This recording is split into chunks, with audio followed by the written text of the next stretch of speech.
أعوذ بالله من الشيطان الرجيم.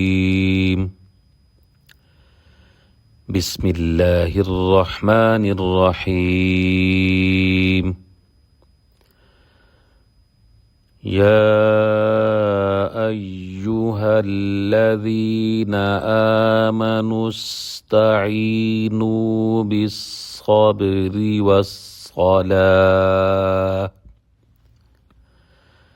إن الله مع الصابرين.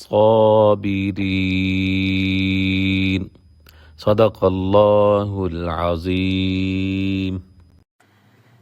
اعوذ باللہ من الشیطان الرجیم. بسم اللہ الرحمن الرحیم. رب اشرح لی صدری ویسر لی امری واحلل عقدۃ من لسانی یفقہوا قولی.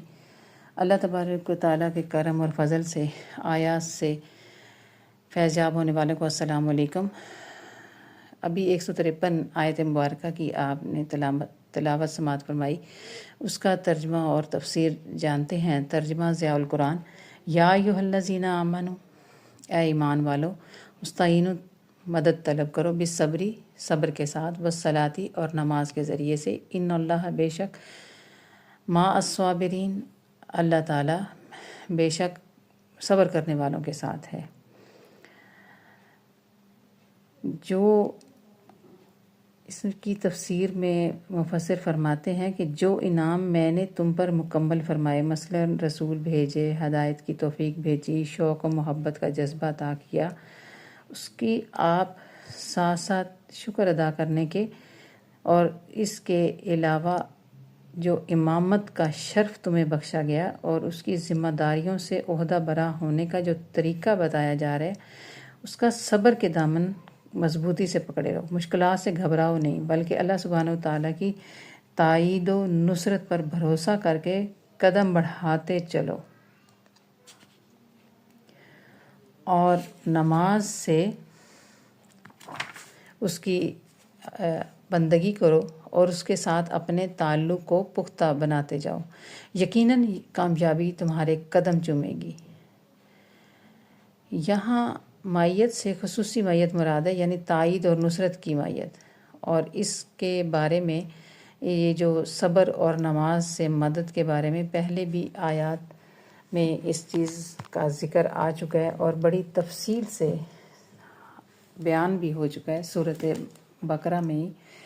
تبیان القرآن میں مفسر اسی آیت مبارکہ کے بارے میں فرماتے ہیں کہ اس آیت میں 2 وجہوں سے صبر کا حکم ہے. ایک تو یہ اس وجہ سے کہ کعبہ کو قبلہ بنانے پر یہودی اعتراضات کرتے تھے اور مسلمانوں کو طعنے دیتے تھے. اس سے مسلمانوں کو جو اذیت پہنچتی تھی اس پر صبر کرنے کا حکم دیا گیا ہے.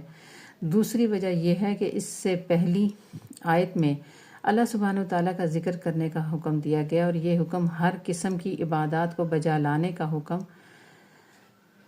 کو متضمن کرتا ہے، اور عبادات میں جو مشقت برداشت کرنی پڑتی ہے اس پر صبر کرنے کا حکم دیا ہے. تیسری وجہ یہ ہو سکتی ہے کہ اس سے پہلے آیت مبارکہ میں شکر کرنے کا حکم دیا ہے.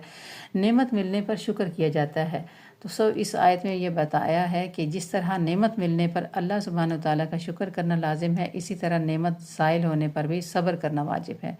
اور صبر کے ساتھ ساتھ نماز پڑھنے کا حکم دیا ہے، کیونکہ مصائب ٹوٹنے پر صبر کے ساتھ ساتھ نماز سے بھی مدد حاصل ہوتی ہے. امام احمد اپنی سند کے ساتھ حضرت حذیفہ رضی اللہ تعالیٰ عنہ سے روایت کرتے ہیں کہ جب رسول کریم رؤوف الرحیم صلی اللہ علیہ وآلہ وسلم کو کوئی مصیبت پہنچتی تو آپ نماز پڑھتے اور نماز سے ہی مدد حاصل کرتے. تو اللہ سبحانہ تعالیٰ سے دعا ہے کہ رب تعالیٰ ہمیں حق بولنے، حق سننے اور حق سمجھنے کی توفیق عطا فرمائے، اور ہمیں ان آیات سے صحیح طرح سے فیض یاب ہونے کی توفیق عطا فرمائے. وما علینا الا البلاغ. صدق اللہ العظیم.